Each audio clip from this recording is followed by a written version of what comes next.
ಮೈಸೂರು ಜಿಲ್ಲೆಯ ನಂಜನಗೂಡು ತಾಲೂಕಿನ ಕೋಣನೂರು ಗ್ರಾಮದ ಶ್ರೀ ಗಂಗಾಧರೇಶ್ವರ ಪ್ರೌಢಶಾಲೆಯಲ್ಲಿ 80ನೇ ವರ್ಷದ ಸ್ವಾತಂತ್ರ್ಯ ದಿನಾಚರಣೆಯನ್ನು ಸಂಭ್ರಮ, ಸಡಗರ ಮತ್ತು ದೇಶಭಕ್ತಿಯೊಂದಿಗೆ ಆಚರಿಸಲಾಯಿತು. ಕಾರ್ಯಕ್ರಮದ ಅಂಗವಾಗಿ ಗ್ರಾಮದ ಮುಖಂಡರಾದ ಮಾದಪ್ಪ ಅವರು ಧ್ವಜಾರೋಹಣ ನೆರವೇರಿಸಿದರು. ಈ ಸಂದರ್ಭದಲ್ಲಿ ಗ್ರಾಮದ ಮುಖಂಡರಾದ ಎನ್ ಬಸವಣ್ಣ, ವಿಶ್ವನಾಥ್, ಚಿಕ್ಕಬಸವಣ್ಣ, ಕೂಸಪ್ಪ, ಕೇಬಲ್ ರೇವಣ್ಣ, ಪುಟ್ಟರಂಗಯ್ಯ, ಅಶೋಕ್ ಹಾಗೂ ರವಿಕುಮಾರ್, ಕೂಸಪ್ಪ ಸೇರಿದಂತೆ ಹಲವು ಗಣ್ಯರು ಉಪಸ್ಥಿತರಿದ್ದರು. ಶಾಲೆಯ ಮುಖ್ಯ ಶಿಕ್ಷಕರಾದ ನಾಗಲಿಂಗಪ್ರಭು, ಸಹ ಶಿಕ್ಷಕರು, ಶಿಕ್ಷಕಿಯರು, ಅಡುಗೆ ನೌಕರರು, ವಾಹನ ಚಾಲಕರು ಹಾಗೂ ವಿದ್ಯಾರ್ಥಿನಿಯರು ಕಾರ್ಯಕ್ರಮದಲ್ಲಿ ಉತ್ಸಾಹದಿಂದ ಭಾಗವಹಿಸಿದರು. ಧ್ವಜಾರೋಹಣದ ಬಳಿಕ ಶಾಲಾ ವಿದ್ಯಾರ್ಥಿಗಳು ಗ್ರಾಮದ ಬೀದಿಗಳಲ್ಲಿ ವಿವಿಧ ಸಾಂಸ್ಕೃತಿಕ ಮತ್ತು ದೇಶಭಕ್ತಿ ಕಾರ್ಯಕ್ರಮಗಳನ್ನು ನಡೆಸಿದರು. ಡಂಬಲ್ಸ್, ಲೆಜೆಂಡ್ ಹಾಗೂ ಕಡ್ಡಿ ಆಟಗಳ ಪ್ರದರ್ಶನದ ಮೂಲಕ ವಿದ್ಯಾರ್ಥಿಗಳು ಸಾರ್ವಜನಿಕರ ಗಮನ ಸೆಳೆದರು.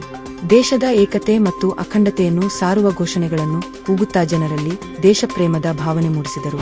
ನಂತರ ಶಾಲಾ ಮಕ್ಕಳು ದೇಶಭಕ್ತಿ ಗೀತೆಗಳಿಗೆ ನೃತ್ಯ ಹಾಗೂ ನಾಟಕಗಳನ್ನು ಪ್ರದರ್ಶಿಸಿ ತಮ್ಮ ಪ್ರತಿಭೆಯೊಂದಿಗೆ ದೇಶಭಕ್ತಿಯನ್ನು ವ್ಯಕ್ತಪಡಿಸಿದರು.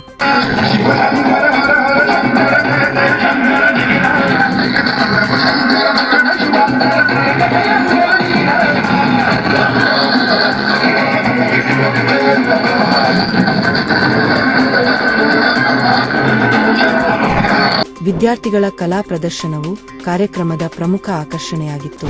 ಇದೇ ಸಂದರ್ಭದಲ್ಲಿ 2025ನೇ ಸಾಲಿನ ಎಸ್ಎಸ್ಎಲ್ಸಿ ಪರೀಕ್ಷೆಯಲ್ಲಿ ಶಾಲೆಗೆ ಹಾಗೂ ಗ್ರಾಮಕ್ಕೆ ಕೀರ್ತಿ ತಂದ ಅತಿ ಹೆಚ್ಚು ಅಂಕ ಪಡೆದ ವಿದ್ಯಾರ್ಥಿನಿಯರನ್ನು ಗ್ರಾಮಸ್ಥರು ಮತ್ತು ಸಹ ಶಿಕ್ಷಕರು ಅಭಿನಂದಿಸಿದರು. ಸಾಧಕ ವಿದ್ಯಾರ್ಥಿಗಳಿಗೆ ನಗದು ಬಹುಮಾನ ಹಾಗೂ ಸ್ಮರಣಿಕೆ ನೀಡಿ ಗೌರವಿಸಲಾಯಿತು. ಒಟ್ಟಾರೆ ಕೋಣನೂರು ಗ್ರಾಮದ ಶ್ರೀ ಗಂಗಾಧರೇಶ್ವರ ಪ್ರೌಢಶಾಲೆಯಲ್ಲಿ ನಡೆದ 80ನೇ ವರ್ಷದ ಸ್ವಾತಂತ್ರ್ಯ ದಿನಾಚರಣೆ ದೇಶಭಕ್ತಿ, ಏಕತೆ, ಸಂಭ್ರಮ ಮತ್ತು ಗೌರವದ ವಾತಾವರಣದಲ್ಲಿ ಅರ್ಥಪೂರ್ಣವಾಗಿ ನೆರವೇರಿತು.